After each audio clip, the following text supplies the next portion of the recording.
विधानसभेमध्ये शेतकरी या सरकारला तडीपार केल्याशिवाय राहणार नाही। शेतकऱ्याच्या शेतमालाला भाव मिळालाच पाहिजे, शेतकऱ्याच्या शेतमालाला भाव मिळालाच पाहिजे।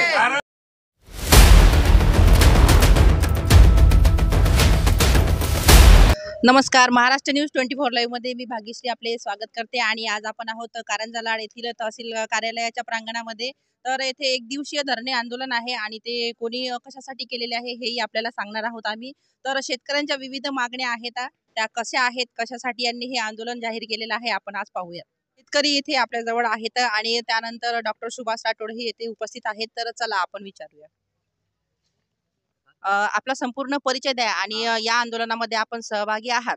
तर आपण काय सांगाल, सरकारला काय मागणी करा? सरकारला मागणी एवढीच आहे, सुनील नारायण ढोरे शेवटी। आता या सरकारचं आपल्याला सरकारचं काहीच घेणदेण नाही, कोणाचं काही घेणदेण नाही।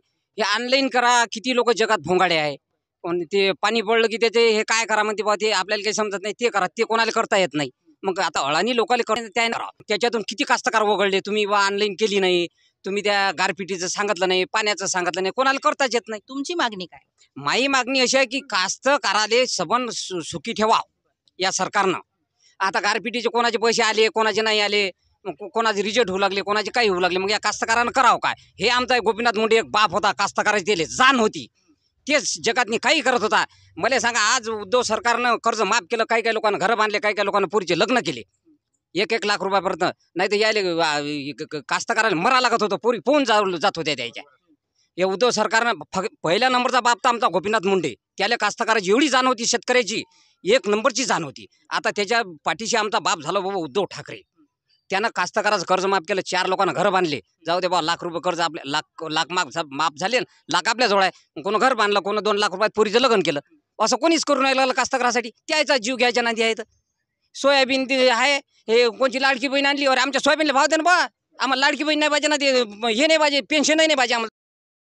2000 तुमच्या घरच्या बाईंना पण लाडकी योजना भेटली असेल? अरे भेटली नाही, मी म्हणतो ना, पण पाहिजे नाही ना आम्हाला, देऊ नाही ना आम्हाला।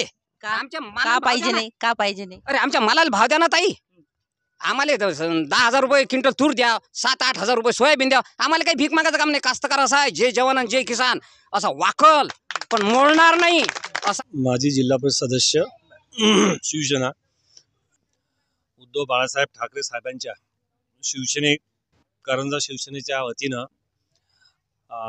कारंजा मानोऱ्यासह वाशिम जिल्हा ओला दुष्काळ जाहीर करावा, त्याचबरोबर ज्या महत्त्वाच्या मागण्या शेतकऱ्यांच्या त्या मान्य कराव्या, यासाठी एक दिवसीय धरणे आंदोलनाला आपण बसलेलो आहोत। आता वाशिम जिल्ह्यामध्ये सतत 2 महिन्यापासून पाऊस आहे आणि या 15 दिवसापासून 8 दिवसापासून तर फुटीपर्यंत पाऊस आहे। आम्ही प्रत्येक गावात जातोय, टोंगळ्यापर्यंत सोयाबीन भिजलेलं आहे, पराठी सुद्धा भिजलेली आहे, पराठी सडत आहे, सोयाबीन सडत आहे। अशा वेळेस सोयाबीनचा ॲव्हरेज यांनी मार खाल्लेला आहे। म्हणजे आज एकरी शेतकऱ्याला जो खर्च येते कमीत कमी 16 ते 20,000 एका एकराला खर्च येते, आणि आज ॲव्हरेज आहे तर 4चा ॲव्हरेज आहे, आणि भाव 4,000 शेतकरी विकून आला, म्हणजे 4×16 म्हणजे एका एकराला त्याला 16,000 मिळून राहिले, आणि त्याला खर्च 16,000च्या वर चालला, त्याच्या हाती काय येऊन राहिलं? मग स्वामीनाथन आयोगाने शिफारस केलेली आहे की सोयाबीनला 8,800चा भाव द्या। मग सरकार का देत नाही? सरकारकडे पैसे नाहीत का? या उद्योगपतीचे 16 लाख कोटी कर्ज माफ केलेलं आहे। त्या उद्योगपतींनी जे कर्ज घेतलेलं आहे त्याचं व्याज 8 ते 10 हजार कोटी झालेलं आहे। त्यांना तुम्ही कर्ज माफ करता आणि शेतकरी मरून राहिला, राबून राहिला। तुम्ही म्हणजे निसर्गाचा कोप म्हणा, अतिवृष्टी आहे, सोयाबीनचा ॲव्हरेज कमी झाला आणि त्या शेतकऱ्याला 4,000 तुम्ही खरेदी करून राहिले। स्वामीनाथन आयोग का तुम्ही मान्य करून नाही आले बा?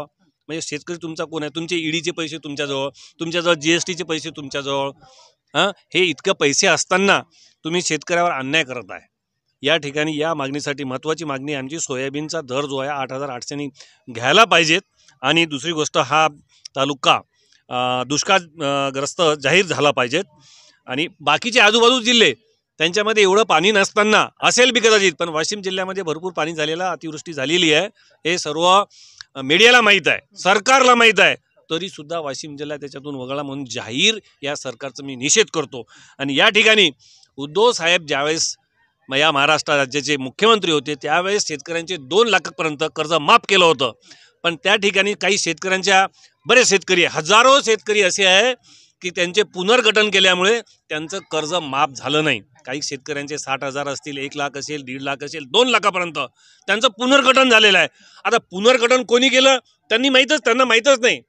तर या बँकेनी स्वतःहून पुनर्गठन केल्यामुळे त्यांना कर्ज माफाची त्यांना लाभ मिळाला नाही.